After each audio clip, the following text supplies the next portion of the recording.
दोस्तों मेरे YouTube channel में आप सभी का स्वागत है। दोस्तों आज मैं जिस मुद्दे पे बात करने वाला हूँ, ये मुद्दा सिर्फ मेरे और आपके लिए ही नहीं बल्कि पूरे देश और पूरे देश की जनता के लिए बहुत ही अहम है। तो जैसा कि हमें और आपको मालूम है कि हमारा देश का सबसे बड़ा चुनाव लोकसभा चुनाव चल रहा है और 5 चरण का चुनाव कंप्लीट हो चुका है और 2 चरण का चुनाव अभी बाकी है। तो दोस्तों हमारे देश का जो चुनाव आयोग है, इलेक्शन कमीशन, जो हमारे देश के चुनाव की जिम्मेदारियां संभालती है और पूरे देश का जो चुनाव कराती है, उसके कार्यों और उसके रवैयों को लेकर समय समय पर सवाल उठता रहा है।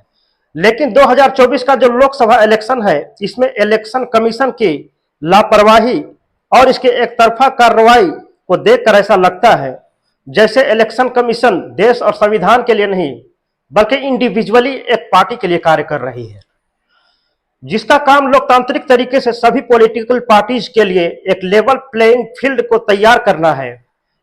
वो चुनाव में सत्ता दल के पार्टी यानी बीजेपी के प्रति काफी सुस्त दिखाई पड़ती है और वहीं अगर विपक्षी पार्टियां मॉडल कोड ऑफ कंडक्ट का उल्लंघन करते हुए पाई जाती है तो उन्हें इलेक्शन कमीशन तुरंत नोटिस जारी करता है और कार्रवाई भी करती है।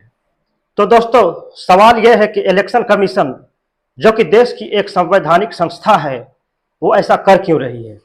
तो दोस्तों ऐसे में ये बहुत जरूरी हो जाता है हमें ये गौर करना कि हमारा संविधान खतरे में है या नहीं, और विपक्षी पार्टियां इसीलिए इसको मुद्दा बना रही है और इस चुनाव को संविधान बचाने वाला चुनाव बता रही है। दोस्तों ऐसा इसलिए हो रहा है क्योंकि हमारा जो चुनाव आयोग है उसमें चुनाव आयुक्तों की जो नियुक्ति होती थी उसमें बहुत बड़ा बदलाव किया गया है। तो दोस्तों जैसा कि हम और आप जानते हैं कि हमारा जो चुनाव आयोग है उसमें मुख्य रूप से 3 चुनाव आयुक्त होते हैं। उनमें एक मुख्य चुनाव आयुक्त होता है और 2 चुनाव आयुक्त होते हैं। पहले जो इनकी नियुक्ति की प्रक्रिया थी उनमें एक प्रधानमंत्री होते थे, दूसरा पार्टी विपक्ष का नेता होता था और तीसरा चीफ जस्टिस होते थे, चीफ जस्टिस ऑफ इंडिया। और सरकार ने जो कानून लाया उसके तहत अब चुनाव आयुक्तों की नियुक्ति जो होगी उनमें मुख्य रूप से ये 3 लोग रहेंगे। पहला प्रधानमंत्री, दूसरा पार्टी विपक्ष का कोई भी एक नेता और तीसरा कैबिनेट का कोई एक मंत्री। इस व्यवस्था से यानी इस नियुक्ति प्रक्रिया से चीफ जस्टिस को हटा दिया गया और सत्ता पक्ष के 2 लोग हो गए और अपने सुविधा अनुसार अपने लोगों को चुनाव आयुक्त नियुक्त कर दिया गया ताकि मनमानी किया जा सके। और अब वही हो रहा है, सत्ता के इशारे पे इलेक्शन कमीशन नाच रही है और उसे फायदा पहुंचाने के लिए हर तरह के कदम उठा रही है। अब हम आपको बताते हैं कि इलेक्शन कमीशन किस तरह से सत्ता के पक्ष में काम कर रही है, सत्ता को जीत दिलाने की कोशिश किस तरह से कर रही है। दोस्तों ये जो 2024 का लोकसभा इलेक्शन है, अगर इसे छोड़ दिया जाए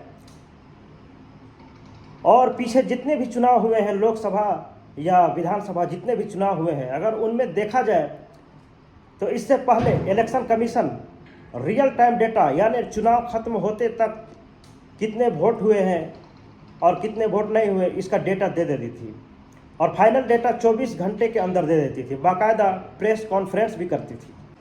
लेकिन इस इलेक्शन में ऐसा कुछ भी नहीं हो रहा है और जो भी हो रहा है उससे इलेक्शन कमीशन शक के घेरे में आ गया है और ना ही अब प्रेस कॉन्फ्रेंस करती है और ना ही चुनाव का सही आंकड़े बताती है।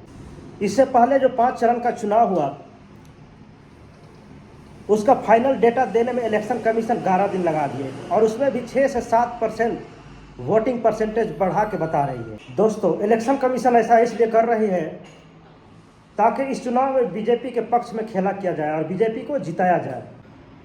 दोस्तों इलेक्शन कमीशन ने जो 5 चरण जो चुनाव हुए हैं उसका जो फाइनल डेटा 11 दिन के बाद जो दिया है उसमें रियल टाइम डेटा से 6 से 7% बढ़ाकर दिया है और इससे 1,07,00,000 वोट ज़्यादा हो गए हैं और इतने वोटों से बीजेपी के पक्ष में आराम से खेला किया जा सकता है।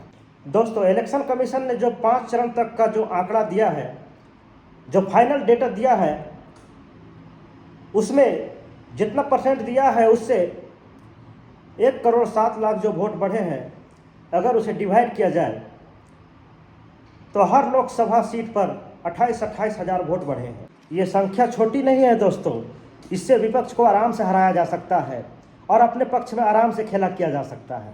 जीत और हार तो एक वोट से भी हो जाती है, 28,000 तो बहुत ज़्यादा है।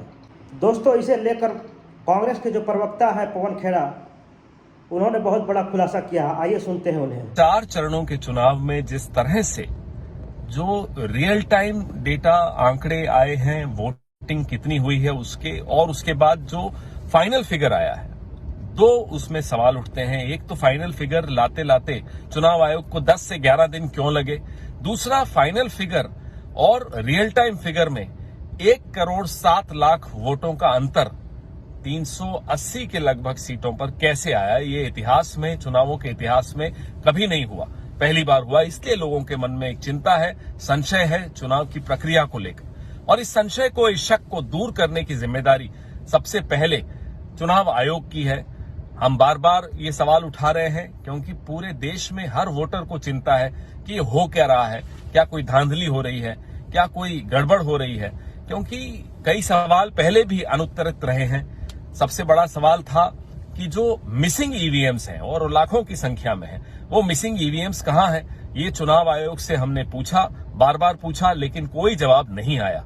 तो इसलिए ये शक जो लोगों के मन में आ रहा है, ये जायज शक है, ये जायज सवाल है, और इनका जवाब देना चुनाव आयोग की जिम्मेदारी है।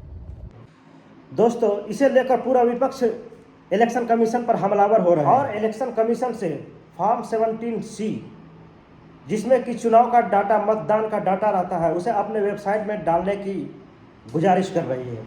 लेकिन इलेक्शन कमीशन ने यह कहकर साफ इनकार कर दिया कि हम अपने वेबसाइट पे फॉर्म 17C या कोई भी चुनाव डाटा नहीं डालेंगे, क्योंकि इससे छेड़छाड़ की जा सकती है और लोगों में अविश्वास फैले। दोस्तों, आइए अब हम ये जानने की कोशिश करते हैं कि फॉर्म 17C आखिर है क्या। दोस्तों, फॉर्म 17C वह फॉर्म है जिसमें हर बूथ में, हर एक बूथ में जो प्रिजाइडिंग ऑफिसर यानी मतदान कर्मी जो होते हैं, वो यह रिकॉर्ड तैयार करते हैं इस फॉर्म 17C में कि इस बूथ में कितने वोट हैं और कितने वोट पड़े हैं। इसके बाद जब मतदान खत्म हो जाता है तो उस फॉर्म 17C में जो प्रत्याशियों के, जो चुनाव में प्रत्याशी बने हुए होते हैं, उनके जो एजेंट होते हैं, उन्हें सिग्नेचर यानी साइन करवा के एक कॉपी उनको देते हैं और एक कॉपी इलेक्शन कमीशन को जाता है। और जब मतों की गणना होती है, यानी मतगणना होती है, तो उस समय फॉर्म 17C से